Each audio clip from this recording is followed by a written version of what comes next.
Hello बच्चों, welcome back in civics class. आज हम लोग देखने वाले हैं फेडरलिज्म को। तो आइए शुरू करते हैं फेडरलिज्म के बारे में। सबसे पहले हम लोग डेफिनेशन को देखते हैं फेडरलिज्म का। Federalism is a system of government in which the power is divided between a central authority and various constituent units of the country. This vertical division of power among different level of government is referred as federalism। बच्चों, जैसा कि हम लोगों ने power sharing में पढ़ा था, vertical power of sharing, उसी को हम लोग फेडरलिज्म भी कहते हैं। आइए समझते हैं पहले। Federalism is a system of government. ये गवर्नमेंट का एक सिस्टम होता है, एक तरीका है, in which power is divided between central authority and various constituent units of country। इसमें एक सेंट्रल अथॉरिटी होती है जिसको हम लोग सेंट्रल गवर्नमेंट भी कहते हैं, और वेरियस कॉन्स्टिट्यूएंट यूनिट्स का मतलब स्टेट गवर्नमेंट से है यहाँ। तो फेडरलिज्म एक ऐसा सिस्टम है गवर्नमेंट का जिसमें पावर जो है वो डिवाइडेड होती है किनके among, between central authority and state authority, यानी कि सेंट्रल गवर्नमेंट और स्टेट गवर्नमेंट के बीच में ये पावर की शेयरिंग का एक तरीका है, एक सिस्टम है। This vertical division of power among different levels of government is referred as federalism. ये जो वर्टिकल लेवल मैंने आपको बताया था कि इंडिया में 3 टियर में जो है वो गवर्नमेंट डिवाइडेड है। First is central government, second level is state government and third level is local government. तो इसी डिवीज़न को हम लोग फेडरलिज्म के नाम से जानते हैं। वही वर्टिकल डिवीज़न जो हम लोगों ने पावर शेयरिंग में पढ़ा था, वही सिस्टम जो है ये फेडरलिज्म कहलाता है। हालांकि इंडियन कॉन्स्टिट्यूशन में फेडरलिज्म नाम का कोई भी वर्ड यूज़ नहीं हुआ है कि India is a federal country, ऐसा कहीं भी जिक्र नहीं है इंडियन कॉन्स्टिट्यूशन में। बल्कि इंडियन कॉन्स्टिट्यूशन में क्या लिखा गया है कि भारत जो है यूनियन ऑफ स्टेट्स है। फेडरलिज्म वर्ड का कहीं भी यूज़ नहीं हुआ है। लेकिन एज अ होल ये सारे सिस्टम हमारे कॉन्स्टिट्यूशन में हैं जो हम ये बताता है कि India is a federal country. इसके बारे में हम लोग थोड़ी देर बाद चर्चा करेंगे। पहले हम लोग देखते हैं कि की फीचर्स ऑफ फेडरलिज्म क्या है, क्या वो की फीचर्स है जो एक फेडरल कंट्री में पाए जाते हैं। तो इसमें पहला है कि 2 और मोर लेवल्स ऑफ गवर्नमेंट इसमें होनी चाहिए। कोई एक सिंगल गवर्नमेंट नहीं होगी, बल्कि 2 या 2 से अधिक टियर में गवर्नमेंट काम करेगी in federalism. Different level of government govern the same citizen. Citizen तो वही हैं जो उस कंट्री के होंगे, लेकिन उनको 2 लेवल की गवर्नमेंट एक साथ गवर्न करती है। जैसे मान लीजिए कि एक इंडिया कंट्री में एक कोई व्यक्ति रह रहा है, एक कोई पर्सन है जिसको ये सेंट्रल गवर्नमेंट है और एक स्टेट गवर्नमेंट है, तो ये व्यक्ति स्टेट गवर्नमेंट से भी गवर्न होगा और सेंट्रल गवर्नमेंट से भी गवर्न होगा सेम टाइम में। अलग अलग नहीं, सेम टाइम में ये दोनों ही गवर्नमेंट सेम सिटीज़न को गवर्न करेगी। तो different level of government govern the same citizen.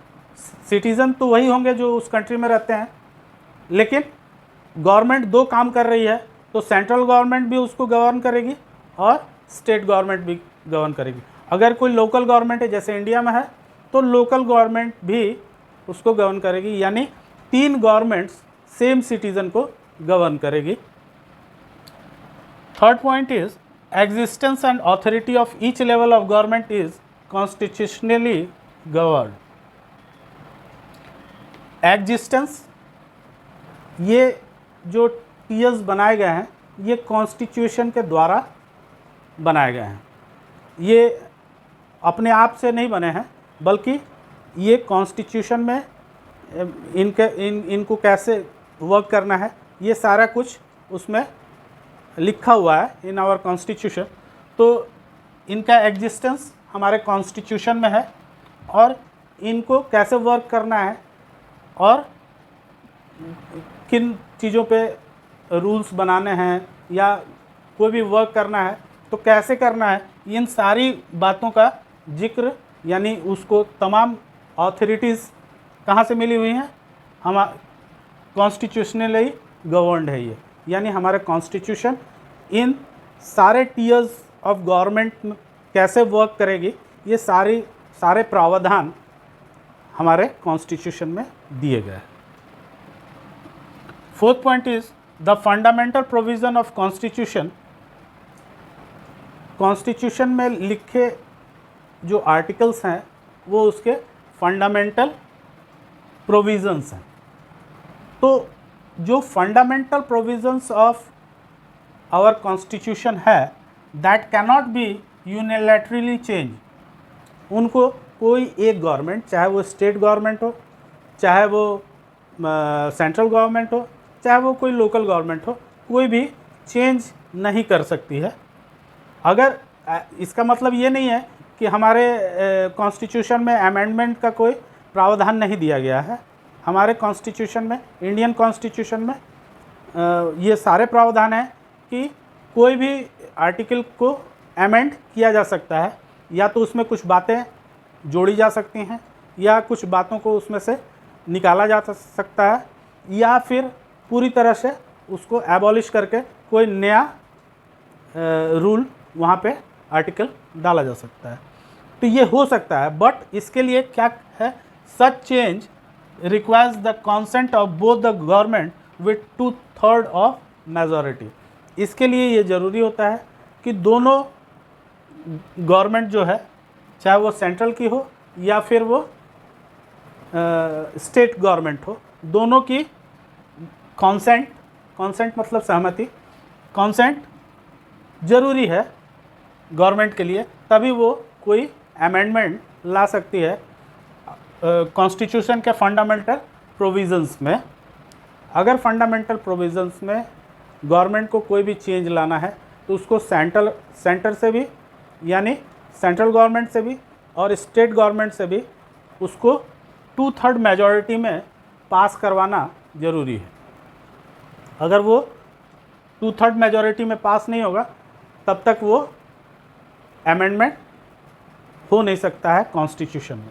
तो ये एक जो कॉन्स्टिट्यूशन के प्रावधान बनाए गए हैं, जो आर्टिकल्स बनाए गए हैं, उनको ये बात मजबूती देती है कि कोई भी पार्टी जो सत्ता में अचानक से आ करके उसमें कोई भी रूल को अमेंड न करे, उसके लिए उसके पास पर्याप्त पावर्स होने चाहिए स्टेट लेवल पे भी और सेंट्रल लेवल पे भी। Fifth point is court have the power to interpret the constitution. जब कभी भी कॉन्स्टिट्यूशन से लेकर कॉन्स्टिट्यूशन की बातों पे कोई मतभेद हो जाता है सरकारों के बीच में, यानी सेंट्रल गवर्नमेंट स्टेट गवर्नमेंट के बीच में कोई कॉन्फ्लिक्ट पैदा हो जाता है जुरिडिक्शन को लेकर कि कहाँ तक सेंट्रल गवर्नमेंट लॉज बना सकती है या किन पॉइंट्स पे लॉज बना सकती है, इसको लेकर अगर कहीं कोई कन्फ्यूज़न क्रिएट हो रहा है या कोई कॉन्फ्लिक्ट पैदा हो रही है between central and state government, then वहाँ पे स्टेट गवर्नमेंट और सेंट्रल गवर्नमेंट जुडिशियरी के पास जाएंगे और उनको ये ऑथोरिटी कॉन्स्टिट्यूशन के तरफ से जुडिशियरी को मिली हुई है कि वो उसको सही ढंग से इंटरप्रेट करे, यानी कि उसके प्रावधानों पर का विश्लेषण करे और बताए, क्लैरिफाई करे गवर्नमेंट के सामने कि वाकई ये जो आर्टिकल है ये कहना क्या चाहता है और इसके तहत ये बातें सही हैं और उसके अनुरूप ही आपको, यानी सेंट्रल गवर्नमेंट को या स्टेट गवर्नमेंट को काम करना पड़ेगा। यानी कि उसकी रक्षा की जिम्मेवारी कॉन्स्टिट्यूशन के में लिखे हुए चीज़ों के यानी कॉन्स्टिट्यूशन के की रक्षा की जिम्मेवारी जो है वो जुडिशियरी के कंधे पे है, और जुडिशियरी इसको इंडिया जैसे कंट्री में बखूबी निभा रही है। जब से इंडियन कॉन्स्टिट्यूशन बना है तब से ऐसा कोई भी कॉन्फ्लिक्ट नहीं है जिसको सुप्रीम कोर्ट ने सॉर्ट आउट ना किया। Next is source of revenue for each level of government are specified in constitution. Revenue दोनों के लिए ज़रूरी है, स्टेट गवर्नमेंट के लिए भी ज़रूरी है और सेंट्रल गवर्नमेंट के लिए भी रेवेन्यू का होना ज़रूरी है। तो रेवेन्यू कहाँ से जनरेट हो, स्टेट गवर्नमेंट कहाँ से रेवेन्यू जनरेट करेगी स्टेट को चलाने के लिए, सेंट्रल गवर्नमेंट कहाँ से रेवेन्यू इकट्ठा करेगी देश को चलाने के लिए, इन सारे टैक्स के प्रावधान, रेवेन्यूज़ कहाँ से इकट्ठे किए जाएंगे, ये सारे प्रावधान हमारे कॉन्स्टिट्यूशन में स्पेसिफाइड हैं। इनको पहले से कॉन्स्टिट्यूशन में बताया गया है कि सेंट्रल गवर्नमेंट कौन कौन से टैक्सेस इम्पोज कर सकती है या स्टेट गवर्नमेंट कौन कौन से टैक्सेस इम्पोज कर सकती है। Last point is federal system has dual objective of safeguard and promotes unity of country. अब फेडरल सिस्टम जो है उसके ड्यूअल ऑब्जेक्टिव हैं, उसकी दो मुख्य चीज़ों पर उनको ध्यान देने की आवश्यकता होती है। Federal system has dual objective. एक फेडरल सिस्टम जो है उसके दो मुख्य कार्य हैं। क्या काम है? तो safeguard and promote unity of country. पहला काम है कि safeguard and promote unity of country. Country में कैसे यूनिटी बनी रहे। हम लोग जैसे जानते हैं कि हमारा देश भारत जो है वो विभिन्नताओं का देश है, डाइवर्सिटीज़ बहुत ज़्यादा हैं, चाहे वो रिलीजन के बेस पर हो, चाहे वो लैंग्वेज के बेस पे हो, कल्चर भी अलग अलग हैं, फेस्टिवल्स अलग हैं, पहनावा अलग है, बहुत सारे डाइवर्सिटीज़ हैं। लेकिन फिर भी हम लोगों की कंट्री जो है वो एक यूनाइट कंट्री है, और उसमें जो भी चीज़ें, जो भी समस्याएं पैदा होती हैं हम अपने देश के अंदर ही उसको रिजॉल्व कर लेते हैं। तो सरकार की दो ऑब्जेक्टिव्स हैं। पहला सेफगार्ड यानी बाहर के दुश्मनों से देश को हमेशा बचा के रखना, और देश में यूनिटी को बनाए रखना, सब लोग मिलजुल कर रहें इस बात को इंश्योर करना, ये गवर्नमेंट का काम है। And second one is and to accommodate regional diversity. और जो स्टेट्स हैं उसमें जो डाइवर्सिटीज़ पाई जाती हैं उनको, उनकी इम्पोर्टेंस को बनाए करके रीजनल मतलब स्टेट से है, अलग अलग रीजन्स हैं, स्टेट्स हैं, उनमें अलग अलग, कोई बंगाली बोलता है, कोई पंजाबी बोलता है, कोई मराठी बोलता है, कोई गुजराती बोलता है, तो कल्चर्स, खाना, पहनावा सब कुछ अलग है। तो इस डाइवर्सिटी को रीजनल डाइवर्सिटी इसको कहा जाता है। तो इस रीजनल डाइवर्सिटी को बचा करके, इंश्योर करके रखना, ये भी हमारी गवर्नमेंट का सबसे बड़ा ऑब्जेक्टिव है। तो इंडियन जो हमारे देश की गवर्नमेंट है उसकी दो मेन ऑब्जेक्टिव्स हैं। पहला कि बाहर के दुश्मनों से देश को सेफ रखना और देश में यूनिटी को बनाए रखना, और दूसरा है कि स्टेट्स की डाइवर्सिटी को, रीजनल डाइवर्सिटी जिसको कहते हैं, हर स्टेट में अलग प्रकार के लोगों का रहना है और उनका कल्चर, उनका फेस्टिवल, उनका पहनावा, उनका खान पान सब मेंटेन रहे, सब अच्छे ढंग से चले, ये देखना भी गवर्नमेंट का ही एक इम्पॉर्टेंट ऑब्जेक्टिव है। तो बच्चों यहाँ तक आपको समझ में आया होगा। अब हम लोग देखते हैं कि काइंड्स ऑफ फेडरलिज्म क्या है। देखिए, दो तरह के फेडरलिज्म एक डेमोक्रेटिक कंट्री में पाए जाते हैं। पहला है coming together federalism. Coming together federalism क्या है, इसको पहले हम लोग समझेंगे।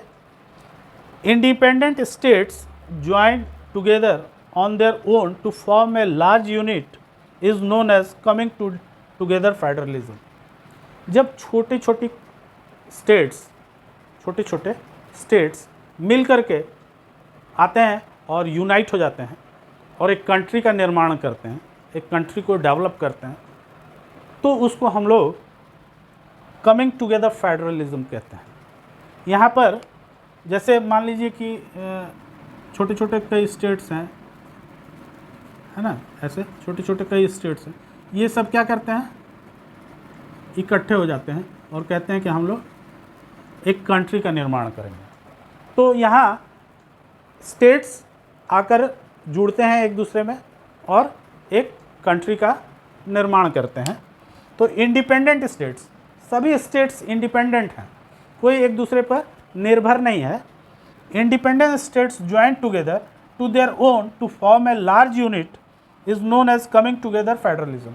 और इसी को हम लोग जो है कमिंग टुगेदर फेडरलिज्म कहते हैं। In this federation the central government and the state government always seems to have equal powers.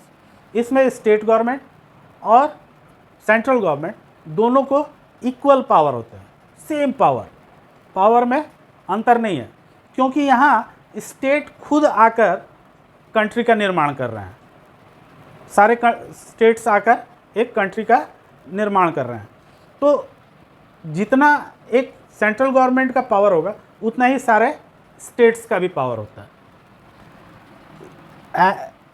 इस तरह के कमिंग टुगेदर फेडरलिज्म कुछ देशों में देखने को मिलता है, जैसे यूएसए, अमेरिका, ऑस्ट्रेलिया, स्विट्ज़रलैंड इत्यादि ऐसे देशों में कमिंग टुगेदर फेडरलिज्म देखने। कमिंग टुगेदर मतलब स्टेट्स का आना और आके एक देश का निर्माण करना।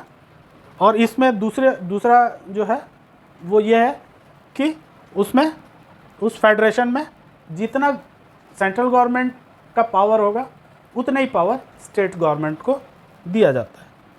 Second is holding together federalism. Holding together federalism क्या है? When a large country choose to divide its authority between the members of state and the central government, it known as holding together federalism. यहाँ पर ठीक उसके विपरीत है, coming together के विपरीत है। कमिंग टुगेदर में क्या हुआ था, स्टेट्स आ करके एक कंट्री का निर्माण किए थे। यहाँ एक कंट्री छोटे छोटे स्टेट्स को अपना पावर डाइवर्ट करता है, उनको अपना कुछ पावर दे देता है स्टेट्स को। तो ऐसे फेडरलिज्म को हम लोग होल्डिंग टुगेदर फेडरलिज्म कहते हैं। तो when a large country like India, when a large country choose to divide is authority, अपनी ऑथोरिटी को कंट्री जो है वो स्टेट्स में डिवाइड कर देती है, इक्वली नहीं डिवाइड करती है। किसी को ज़्यादा भी मिल सकता है पावर, किसी को कम भी मिल सकता है। ये किसके कॉन्सेंट पे निर्भर करेगा? ये सेंट्रल गवर्नमेंट के कॉन्सेंट पे निर्भर करेगा कि किस स्टेट को कितना पावर देना है। कुछ स्टेट्स को विशेष राज्य का दर्जा मिल जाता है, विशेष स्टेट का दर्जा मिल जाता है ना। जैसे आप जानते होंगे कि हमारे देश में जम्मू कश्मीर को स्पेशल स्टेटस मिला हुआ था 370 के कारण, और पिछले 7 दशकों से ये चलता आ रहा था, लेकिन अब उस 370 को ख़त्म कर दिया गया। तो कभी भी पावर्स को government, central government state government के पावर को बढ़ा भी सकती है, कम भी कर सकती है, जिस तरह से चाहे सेंट्रल गवर्नमेंट स्टेट्स के पावर को हैंडल कर सकती है। लेकिन कमिंग टुगेदर में इक्वली डिवाइड होगा, जो सेंट्रल को पावर होगा वही स्टेट्स को भी पावर होगा। लेकिन होल्डिंग टुगेदर में एक देश होता है, उसके अंदर कई छोटे छोटे राज्य होते हैं जिनको उन राज्यों ने निर्माण नहीं किया है ना, वो एक अंग हैं उस देश के, इसलिए उनको पावर्स दिया जाता है। In it the central power allows with maintain its dominance over constituent unit, result in lack of sovereignty often. इसमें संप्रभुता कभी प्राप्त नहीं होती है राज्यों को। ये होल्डिंग टुगेदर जो है, इसमें सॉवरेनिटी कभी स्टेट्स को नहीं मिलती है। अगर स्टेट्स को सॉवरेनिटी मिल जाएगी तो फिर वो एज ए कंट्री रूल होने लगेगा। इसलिए ये अथॉरिटी हमेशा सेंट्रल गवर्नमेंट अपने पास रखती है और उनको एक लिमिटेड पावर के अंदर वर्क करने के लिए कहती है। इस होल्डिंग टुगेदर फेडरेशन के कुछ एग्जांपल्स हैं, जैसे इंडिया, स्पेन, बेल्जियम एटसेट्रा। तो बच्चों ये था फेडरलिज्म का पार्ट 1। अब हम लोग इसके बाद पार्ट 2 देखेंगे, जहां हम लोग देखेंगे कि क्या अगर ये बताया नहीं गया है कॉन्स्टिट्यूशन में कि India is a federal country, तो क्या इंडिया फेडरलिज्म को बिलोंग करता है कि नहीं करता है। इसको हम लोग सेकंड पार्ट में समझने की कोशिश करेंगे। Thank you.